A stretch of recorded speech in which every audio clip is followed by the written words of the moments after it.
நீங்கள் பார்த்துக் கொண்டிருப்பது உங்கள் விஜய். ராமாவதார காலம். பகவான் சக்கரவர்த்தி திருமகன் ராவணனை சம்ஹாரம் பண்ணி அப்படி வீர புருஷனா நிற்கக்கூடிய நேரம். பொருதி களைத்த மேனி, விரதம் இருந்து இழைத்த தேகம், சுரதம் விளைத்த தோகை எல்லாம் பார்க்கறதுக்கு ரொம்ப லட்சுமிகரமாக இருக்கும். பொருதி களைத்த மேனி, விரதம் இருந்து இழைத்த தேகம். விரதம்னா உபவாசம்னு பேர். ஆனால் இன்றைக்கி விரதத்துக்கு அர்த்தம் தெரியாமல் நம்ம பண்ணிட்டு இருக்கோம். நாளைக்கு சஷ்டி விரதம்னா இன்றைக்கே நம்ம லிஸ்ட்டு போடுவோம். காத்தால் ஒரு 4 டம்ளர் பூஸ்ட் சாப்பிட்றது, அப்புறம் உப்பு இல்லாத சப்பாத்தி பண்ணி சாப்பிட்றது, அதுக்கப்புறம் ஓட்ஸு, ஹார்லிக்ஸு, ராத்திரி 2 டசன் பழம், 4 டம்ளர் பால், இதை சாப்பிட்றதுக்கு விரதம்னு பேரா? வயரானது நிர்மலமாக இருந்தால் பகவானுடைய தரிசனம் கிடைக்கும். எப்போ பாரு வயத்தை, அதுவும் அன்னைக்கு பார்த்தா அடுத்தாத்தில் வைக்கிற சாம்பார் ரொம்ப மணக்கும். அதையே நினச்சிட்டு இருப்பான், இன்றைக்கி முடிய போகிறது. அப்படி ஒன்றும் விரதம் இருக்க சொல்லி பகவான் சொல்லலை. நமக்கு மனசை அடக்க சக்தி இருந்தால் அடக்கணும், இல்லாட்டா நன்னா சாப்பிட்டுட்டே பகவானை சொல்லலாம். ஏன்னா பகவானை சொல்லணும், அதுதான் அதனுடைய தாத்பரியம். அப்படி பொருதி களைத்த மேனி, பகவான் சக்கரவர்த்தி திருமகன் ராவணனை சம்ஹாரம் பண்ணி அப்படி வீர புருஷனாக நிற்கக்கூடிய நேரம். அந்த பகவானை ஆலிங்கனம் பண்ணிக்கணும்னு ஆசைப்பட்டான். யார் போய் பகவானை ஆலிங்கனம் பண்ணிக்க முடியும்? அந்த பௌருஷத்துக்கு முன்னாடி போகிறதுக்கு எல்லாரும் பயம். கடைசியில் எல்லாரும் ஜாம்பவானுடைய தலையில் அக்ஷதையை போட்டான். மகாபலியுடைய ராஜ்யம் மாறி போச்சுன்னு தண்டோரா போட்டவன் அவன். எப்போ பிறந்தான்? நாராயணுடைய நாபிக்கமலத்தில் பிரம்மதேவன் தோன்றினான். தோன்றினவன் தான் யார், தன்னுடைய தொழில் என்னன்னு தெரியாத நேரத்தில் ஒரு கொட்டாவி விட்டான். அந்த கொட்டாவியில் பிறந்தவன் ஜாம்பவான். அப்படின்னா அவனுக்கு எவ்வளவு வயசு இருக்கும்? ஜாம்பவானுக்கு வயசும் அதிகம், புத்தி சாத்துரியமும் அது. ஒரு நாளைக்கு ராத்திரி யுத்தம் பண்ணணும்னு பகவான் தீர்மானம் பண்ணினார். அப்புறம் பார்த்தா ராத்திரி வேளை யுத்தம் பண்ணால் யார் அசுரர்கள் யார் வானரும் தெரியாமல் ஒருத்தரை அடிச்சுக்க முடிய ஆகிடும், வேண்டானார். ஆனால் அதையும் மீறி ஒரு நாளைக்கு ராத்திரி யுத்தம் நடந்தது. ஜாம்பவான் ஒருவனே யுத்தம் பண்ணி லட்சோபலட்சம் அசுரர்களை கொன்று குமிச்சிருக்கான். மறுநாளைக்கு எல்லாரும் பிரபுட்ட போய் சொன்னா, சுவாமி ஜாம்பவான் ஒருவனே யுத்தம் பண்ணினா அசுரர்களை கொன்று குமிச்சிருக்கான், அதில் பேருக்கு ஒரு வானரம் கூட இல்லை. சுவாமி கூப்பிட்டு கேட்குறார், கரடிக்கு ராத்திரியில் கண்ணு தெரியுமா, எப்படிடா நீ இப்படி பண்ணினேன்? ஜாம்பவான் சிரித்தான், சுவாமி இதுக்கு நான் எந்த பிரயத்தனமும் பண்ணலை. நான் ஒரு கல்லில் உட்காந்துருப்பேன், இந்த பக்கமும் அந்த பக்கமும் இந்த சேனைகள் ஓடும். ஓடக்கூடிய ஒருவனை பிடிச்சு குப்புரை போட்டு முதுக தடவி பார்ப்பேன். வால் இருந்தால் விட்டுடுவேன், வால் இல்லாட்டா ஒரே அடி அடிச்சிடுவேன். அப்படி ஜாம்பவானுக்கு புத்தி சாதுரியம் அதிகம். பாம்பவான்னு அனுப்பினான், போய் ராமனை ஆலிங்கனம் பண்ணிக்கும்.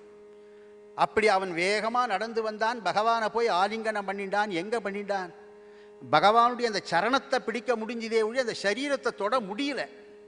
அப்போ சுவாமி சொன்னார், வானரங்களே, இந்த அவதாரத்தில் ஆலிங்கன சுதங்கிறது சீதையை தவிர வேறு யாருக்கும் கிடையாது. இருந்தாலும் நீங்கள் பண்ணின கைங்கரியத்துக்கு நான் இதை உபகாரமாக பண்ணணும்னு ஆசைப்படுறேன். அடுத்த அவதாரம் கிருஷ்ணாவதாரம் பண்ண போகிறேன். நீங்களெல்லாம் கோபிகளாக பிறந்து இந்த ஆலிங்கன சுகத்தை அடைவீர்கள். பகவான் அன்றைக்கு சொன்ன பிரகாரம் இந்த வார்த்தையை யாரெல்லாம், வானரங்கள் மாத்திரம் பிறக்கலை. சந்திர ஜடாதர பகவான், அது தைத்தியவரியர், மனு குடும்பம், வேன, திருவ, முச்சுகுந்த, மாந்தாதா, விதேக, ரகு, சந்தனு, பிப்பிலாதன், பூரிஷேனன், யாரெல்லாம் இந்த வார்த்தைகளை கேட்டார்களோ அவர்களெல்லாம் அந்த கோகுலத்தில் ஒரு என்ன பிறவி கிடைக்கின்றதோ அதை எடுத்துக்கொண்டு ஆலிங்கன சுகத்துக்கு காத்து கொண்டிருக்கக்கூடிய நேரம் பகவான் வேணுகானத்தை வாசித்தான். எல்லா பெண்களும் பகவானுடைய சந்நிதிக்கு பால் கறந்தார். சில பேர் பாலை கறந்துட்டு இருந்தாள். வேணுகானம் காதிலே போது அந்த குவளையை அப்படியே உதறிட்டு போனான். ஷோரளைந்தா, சாப்பிட்றதுக்கு சாதத்தை பிசைஞ்சவா அதை உதறினா. இப்படி எல்லா பெண்களும் போகக்கூடிய நேரம். சந்நியாச தர்மம்னா என்னன்னு காட்டுறது ராசலீலைன்ற வைபவம். காமகோட்டி பரமாச்சாரியால் ஒருத்தர் கேட்டா, ராசலீலை பற்றி உங்களுடைய அபிப்பிராயம் என்ன? இந்த ராசலீலை படித்த பிறகுதான் சந்நியாச தர்மத்தினுடைய லட்சணத்தை நான் உணர்ந்துட்டேனார். அப்படி எல்லா பெண்களும் போகக்கூடிய நேரத்தில் சில பெண்களால் போக முடியல. என்ன காரணம்? மாசத்துல 3 நாட்கள் வீட்டை விட்டு வெளியில வர முடியாதுன்ற ஸ்திதி. அப்போ மனசு சொல்றது, சந்தர்ப்பம் கிடைக்காது, நீ கிடைச்ச சந்தர்ப்பத்தை பிரயோஜனப்படுத்திக்கோ. சரீரம் மறுக்கிறது. அனாச்சாரமான ஸ்திதியிலே பகவானுடைய சன்னிதானத்துக்கு போகாதே நீ சரீரம் மறுக்க, அந்த சரீரத்துக்கும் மனசுக்கும் ஒரு பெரிய போராட்டம் நிகழ, கொய் மலரின்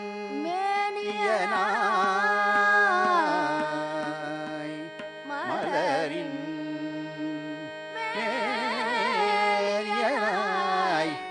கோவிந்தா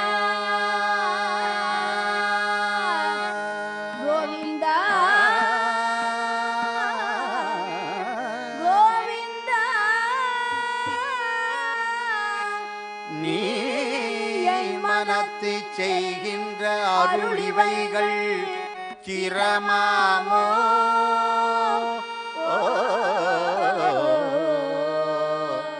அன்றே பொய்முறைகள் போக்க வந்த புண்ணியனே பொய்முறைகள் போக்க வந்த புண்ணியனே அறம் காத்தையா அறம் காத்த ஐயா நீ ஊது குழல் அலைப்பாயுதே கண்ணா மிக அலைப்பாயுதே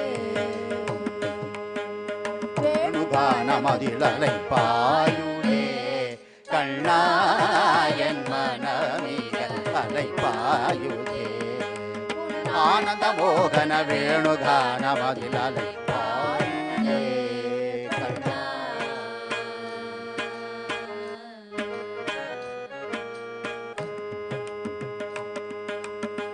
நிலை பெயராது சிலை போலவே நின்ற நிலை பெயராது சிலை போலவே நின்ற நிலை பெயராது சிலை போலவே நின்ற நேரமாவதறியாமலே மிக வினோதமான முரளிதரா மனமலை ஆயுதே கண்ணா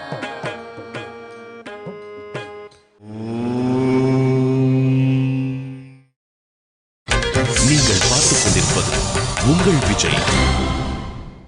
தெளிந்த நிலவு பட்ட பகல் போல் எரியுதே தெளிந்த நிலாவு பட்ட பகல் போல் எரியுதே உந்திக்கை நோக்கி எண்ணீர் பூர்வம் நெறியுதே கனிந்த உள்வேணுகானம் காற்றில் வருகுதே கனிந்த வேணுகானம் காற்றில் வருகுதே கனிந்த உள்வேணுகானம் தென்றல் காற்றில் வருகுதே கண்கள் சொருகி ஒரு விதமாய் வருகுதே மனத்தில் உறுத்தி பதத்தையன அழித்து மகிழ்த்தவா கதித்த மனத்தில் உறுத்தி பத எனக்கு அழித்து மகிழ்த்தவா கதித்த மனத்தில் உறுதி பதை எனக்கு அழித்து மகிழ்த்தவா கதித்த மனத்தில் உறுத்தி பதத்தை எனக்கு அழித்து மகிழ்த்தவா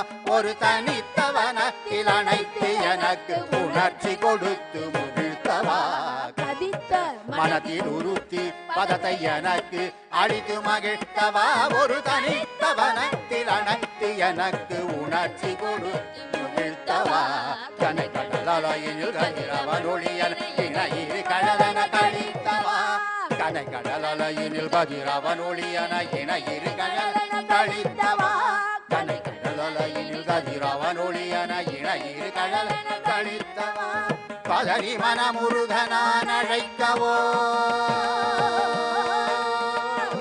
மனமுருகனான் அழைக்கவோ இதர மாதருடன் நீ கழிக்கவோ கதறி மனமுருகனான் அழைக்கவோ இதர மாதருடன் நீ கழிக்கவோ இது தகுமோ இது முறையோ இது தருமம் தானோ குழலூதிடும் பொழுது ஆடிடும் குழைகள் போலவே மனது வேதனை மிகவும் ஊதிடும் பொழுது ஆடிடும் குழைகள் போலவே மனது வேதனை மிகவும் அலைப்பாயுதே என் மனமே அலைப்பாயுதே ஆனந்த மோகன வேணுகானமது அலைப்பாயுதே பொய்முறைகள் போக்க வந்த புண்ணியனே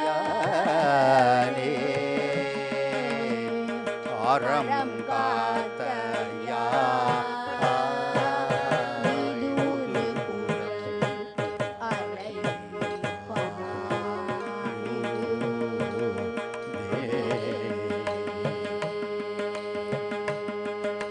அப்படி அந்த பெண்ணுடைய சரீரத்துக்கும் மனசுக்கும் ஒரு பெரிய போராட்டம் நிகழ அந்த ஆத்மா புறப்பட்டு பகவானுடைய சன்னிதானத்துக்கு போச்சு.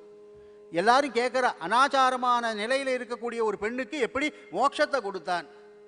சுகாச்சாரியால் கோபப்பட்டாள். ஹே பரீட்சித்தே, உனக்காக கர்ப்பவாசம் பண்ணினவன் பகவான். பகவானுக்கு கர்ப்பவாசம் கிடையாது, அவனுக்கு அவதாரம்னு பேர். நமக்கு தான் கர்ப்பவாசம். ஆனால் உனக்காக மைத்துனன்மார் காதலியை மயிர் முடிப்பித்து அவர்களையே மன்னராக்கி உத்தரை தன் சிறுவனையும் உய்யக்கொண்ட உயிராளன் உரையும் கோவில் மங்களாசாசனம். உனக்காக ஒரு கர்ப்பவாசத்தையே பண்ணின பகவானுடைய அப்படி அனுக்கிரகத்தில் நீ சந்தேகப்படலாமான்னு சொல்லக்கூடிய நேரம் வந்த பெண்களை பார்த்து பகவான் ஸ்வாகத்தம் ஸ்வாகத்தம்னு சொன்னவன் அடுத்த க்ஷணம் நாம் எப்படி நடந்துப்போமோ அது மாதிரி நடந்தான். ரயிலேருந்து இறங்கி பெட்டியும் படுக்கையுமே ஆட்டோ பிடிச்சி வீட்டு வாசலில் வந்து நிற்பார். வாங்கோ வாங்கோ, எப்போ வந்தேன்னு கேட்பேன். போஸ்ட்மேன் அடுத்த வீட்டுக்கு வருவான், இங்கேருந்து கத்துவோம், போஸ்ட்மேன் எனக்கு ஒன்றும் இல்லையான்னு. இருந்தால் அவன் கொடுத்துட்டு போகிறான், அவன் எடுத்துன்னு போகிறானா? அப்படி நாம் எப்படி அவசரப்படுவோமோ அது மாதிரி பகவான் அந்த பெண்களை பார்த்து பதிவிரதனுடைய ஆக்கியானத்தை பேசுகிறா. ஆனால் எந்த பெண்ணும் பதில் பேசலை.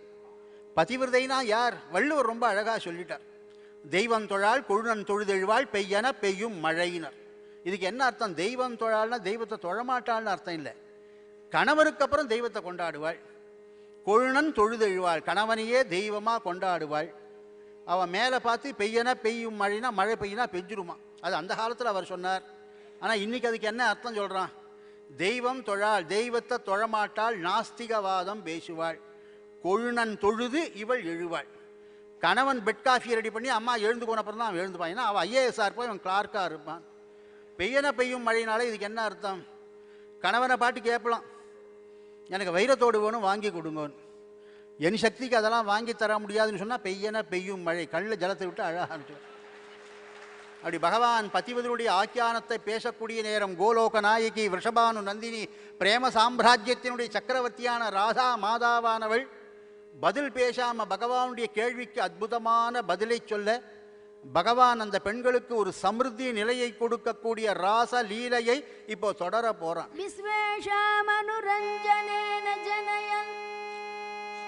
ஆனந்தமிந்தீவர ஸ்ரேணி ಶ್ಯಾಮಳ ಕೋಮಳೈರುಪನಯನ್ನು அங்கைரணங்கோத்சவம்.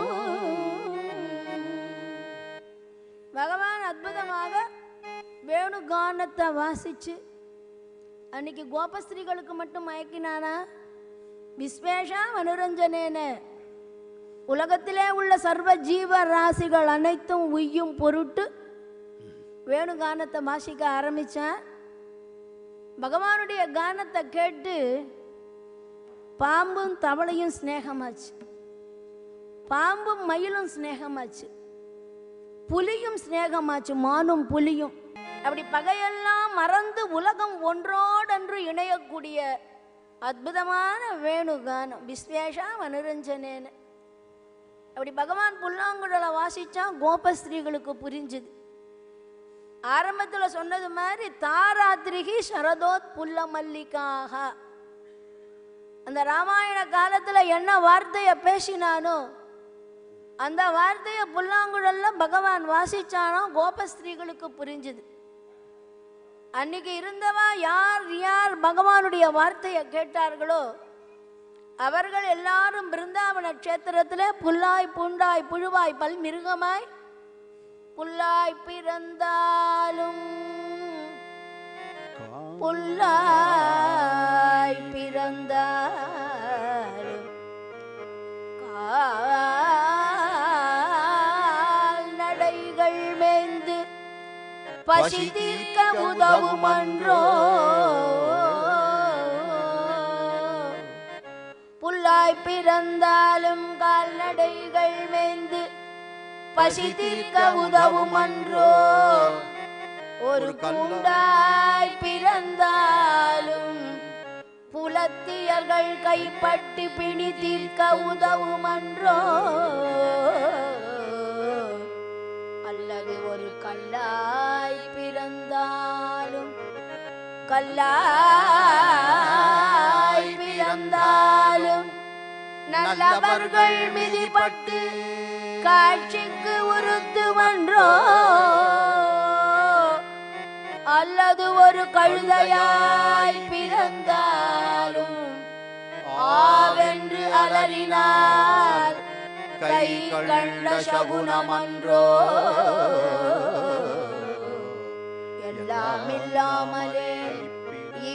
பிறவி தந்து எனை எங்க விட்டு அகல நின்றாய் ஈசனே ராதை மகிழ்நேசனே எனையின்ற பிருந்தாவனேஸ்வரனே புல்லாய் பிறவி தரவேணோ கண்ணா புல்லாய் பிறவி தரவேணோ கண்ணா புனிதமான பல கோடி பிறவி தந்தாலும் பிருந்தாவனமிதில் ஒரு புல்லாய் பிறவி தரவேணும் கண்ணா புனிதமான பல கோடி பிறவி தந்தால் பிருந்தாவனமிதில் ஒரு புல்லாய் பிறவி தரவேணும். அப்படி என்னென்ன பிறவி கிடைக்கிறதோ அந்தந்த பிறவியிலே பிருந்தாவனத்திலே பிறந்திருக்காள். சில பேர் கோபஸ்ரீகளா பிறந்திருக்காள், மரமா பிறந்திருக்காள், கல்லா பிறந்திருக்காள், மட்டையா பிறந்திருக்காள்.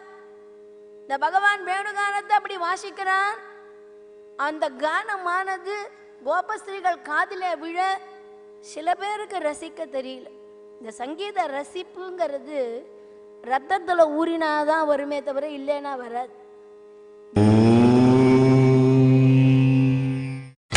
நீங்கள் பார்த்துக் கொண்டிருப்பது உங்கள் விஜய். ஜென்ம கோடி சுகிருதைகி நலபியத்தே. கோடி ஜென்மத்துல புண்ணியம் பண்ணினாதான் சங்கீதத்தை ரசிக்கக்கூடிய ஒரு பெரிய பாக்கியம் கிடைக்கும். அந்த மாதிரி பல கோபஸ்ரீகளுக்கு பகவானுடைய கானத்தை ரசிக்க தெரியல. தொணன்னு ஒத்தியோட ஒத்தி பேசுறாள். ஒரு பெண் சொல்றாள், அடியே கிருஷ்ணன் புல்லாங்குழல எடுத்துட்டான், தெள்ள தெளிந்தான் அமுதமோ பாலோ தீஞ்சுவை கண்ணலோடு பாகுதான் ஏதோ தெரிஞ்சுதான் சொல்லவும் முடியல போடி தீராத வல்வினை தீர்ந்தது எப்போதும். அடி விண்ணாதி புவனங்கள் கோடானு கோடியும் வீசமும் மாகுமோ வேணுகானத்தில் வேதமும் கீதமும் நாதமும் யோகமும் வேணுகானமாச்சு பிருந்தாவனத்தில். அடி வீட்டில கைவேலை அவ்வேலை இவ்வேலை வேலை வேலையெல்லாம் மலையாத்தான் இருக்கு. இந்த வேணுகானத்தை கேட்டு மயங்கி நின்று விட்டால் வேலையெல்லாம் எப்பவோ முடிஞ்சே இருக்கு. மாமியார் நாத்தியார் எல்லாருக்கும் அஞ்சினே, மாறாக எல்லோரும் அனுகூலமானார். இந்த மாதவன் வேணுகானத்தை கேட்க புறப்பட்டால் மாமியார் எனக்கு முன் வந்து நின்றான. அடி 10 தேய்க்க எண்ணி பாத்திரம் தொட்டாலோ பைரவி ராகமா காதிலே வருது. பாலை கரப்பாம்பு தோட்டத்தில் போனால் பஞ்சம ராகமா காதிலே வருது. மத்து புரியணைந்து தயிர்கடை நினைஞ்சாலோ மங்கள கைசிக்கு காதிலே வருது. என் மாமியார் புடவையை தோய்க்க முற்பட்டால் மந்தாரி ராகமா காதிலே வருது. கத்தும் குழந்தையை தாலாட்ட எண்ணினால் கல்யாணி ராகமா காதிலே வருது. கறவை குளிப்பாட்ட புழக்கடைக்கு போனால் காம்போஜி ராகமா காதிலே வருது. சித்துள்ள வேலையை செஞ்சு முடிக்கணும்னா செஞ்சுருட்டி ராகமா காதிலே வருது. சிவனேன்னு தலசாஞ்சு படுக்க முற்பட்டால் நீலாம்பரி ராகமா காதிலே வருது. அடி அரிசி களைஞ்சாலும் ஆவேரி ராகம், அடுப்பில் வச்சாலும் ஆந்தோள ராகம், இலையை போட்டாலோ ஈச காந்தாரி, எச்சிலிட போனா கும்ப காம்போஜி, தளிகை முடிஞ்சாலோ சாலக வராளி, குழலூதி மனம் எல்லாம் கொள்ளை கொண்ட பின் குறையேது எனக்கேதடி. குழலூதி மனமெல்லாம் கொள்ளை கொண்ட பின் குறையேது எனக்கேதடி. சகி குறையேது எனக்கேதடி. அழகான மயிலாடமும் மிக அழகான மயிலாடமும் மிக மிக அழகான மயிலாடமும் மிக மிக மிக மிக அழகான மயிலாடமும் காட்டில் அசைந்தாடும் கொடி போலவும்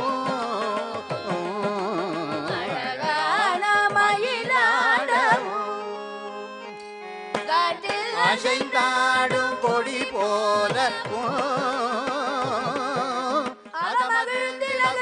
ஒளி தனிலே தலை மறந்து புள்ளினம் கூட அசைந்தாடி மிக இசைந்தோடி வரும் நலங்காண ஒரு மனம் நாட தகுமிது என ஒரு பதம் பாட தகிட ததுமி என நடமாட கன்று பசுவினவு நின்று உழைசூழ என்று மலர் முக இறைவன் கனி ஓடு குழலூதி மனம் எல்லாம் கொள்ளை